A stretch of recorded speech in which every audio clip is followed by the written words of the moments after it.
Well, gang, it's December 24th, 2020. Christmas Eve. Means a lot to a lot of different people. Several different ethnicities and several different cultures. But for me, it means something a little bit different. It means something about one man's struggle, who was kind of a fish out of water, and suddenly he realized he was thrust into a situation that it was either kill or be killed. I believe you know what I'm talking about. Christmas Eve, everybody's talking about 'twas the night before Christmas. Well, I'm talking about the story of Die Hard. Die Hard Christmas. Written by Doogie Horner and illustrated by J.J. Harrison. I'll try to provide photos for everyone. Here we go. 'Twas the night before Christmas, and up in the tower, everyone was partying except one wallflower.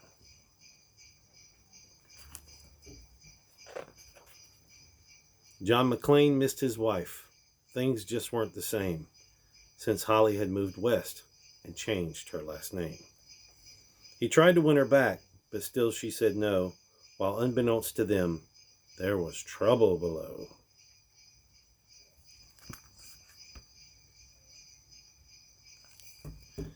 A truck had pulled up, and who should disembark but 14 men whose intentions were dark.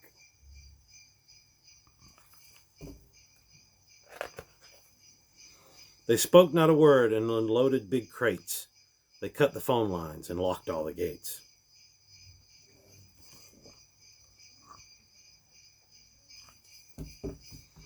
Carl swept the ground floor, shooting every guard dead, while visions of bearer bonds danced in his head.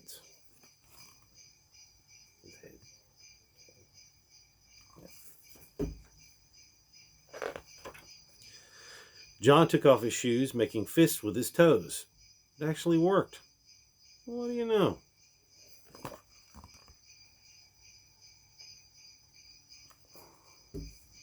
When out in the lobby there arose such a clatter, he sprung to the door to see what was the matter.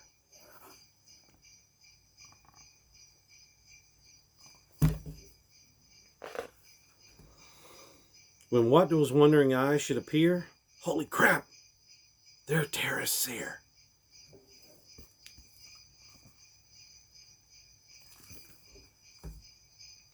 John hid under a table where no one could see and watched Hans question Mr. Takagi. I'm going to count to 3. There will not be a 4. Give me the codes to open the vault door.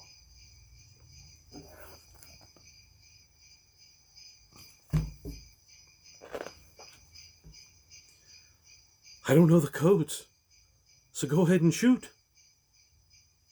Okay, said Hans Gruber, and ruined Takagi's suit. John tried to call the cops by pulling an alarm, but instead called the bad guys who tried to cause him harm.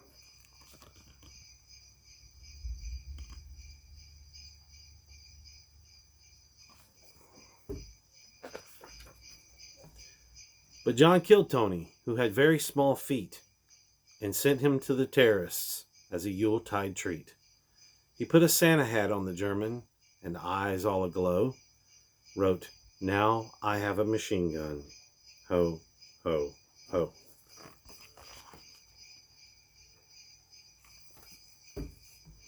Carl was furious. Tony was his brother. He chased John across the roof, and they shot at each other. John was able to escape through the ventilation shafts.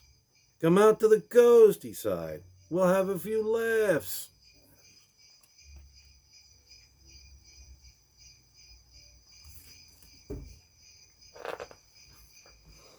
At Nakatomi Tower, Sergeant Powell appeared. He checked the whole lobby and saw nothing weird.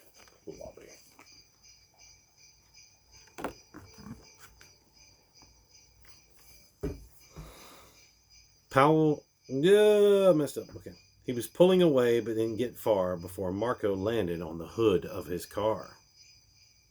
Powell drove away backwards, screaming in fright. "Welcome to the party, pal," John yelled with delight.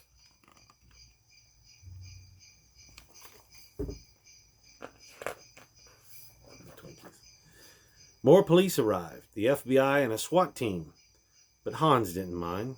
It was all part of the scheme.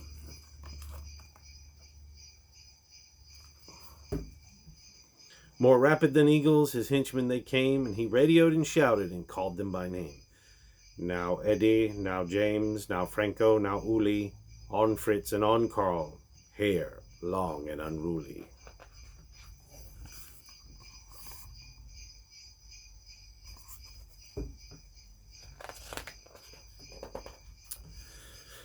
They shot the SWAT tank with a surface-to-air missile and knocked it away like the down of a thistle. Now John McClane was angry indeed. He blew up 2 terrorists and called them jerkweed. Ellis told Hans, "Booby, I'm your white knight." Hans shot him dead, giving the hostages a fright. Hans went to go check on the explosive fuse and saw that poor John wasn't wearing any shoes.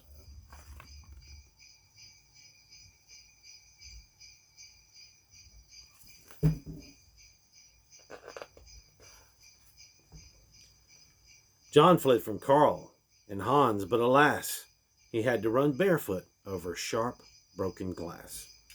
His feet, how they hurt, his soles, oh so bloody.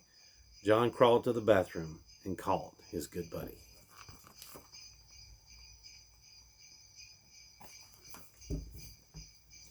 John was weary and ready to throw in the towel until he got a pep talk from Sergeant Al Powell. Powell was chubby and plump, a right jolly old cop, and he trusted the cowboy in the tattered tank top. Mr. 8 Lincoln 30 himself.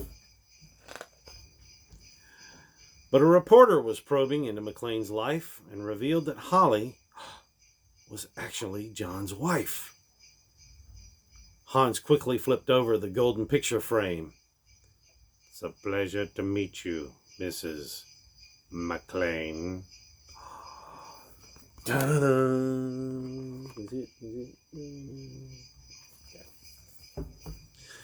His clothes all tarnished with ashes and soot, John staggered to the roof, bloody and barefoot. The explosives were wired to the rooftop with care in hopes that the hostages soon would be there. John warned everyone the roof would soon blow as the chopper strafed him with high-powered ammo.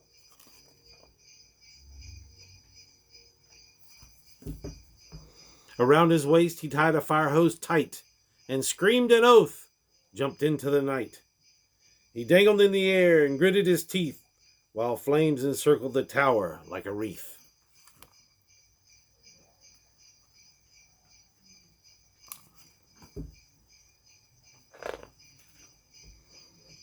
Fiercely fighting his way back inside, John yelled out, "Hans!" He was done trying to hide.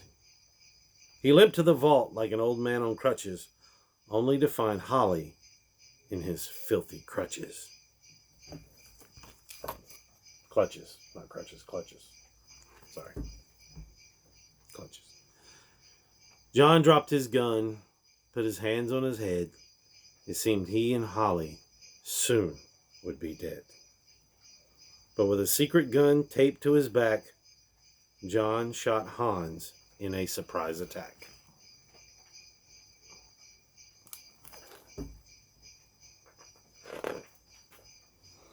Hans fell out the window, still holding Holly's arm, and slowly, deliberately raised his firearm.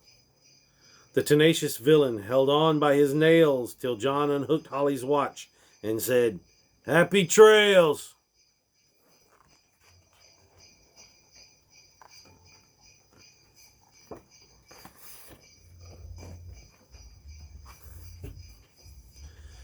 Barabons fluttered like fresh fallen snow as Holly embraced her blood-spattered beau.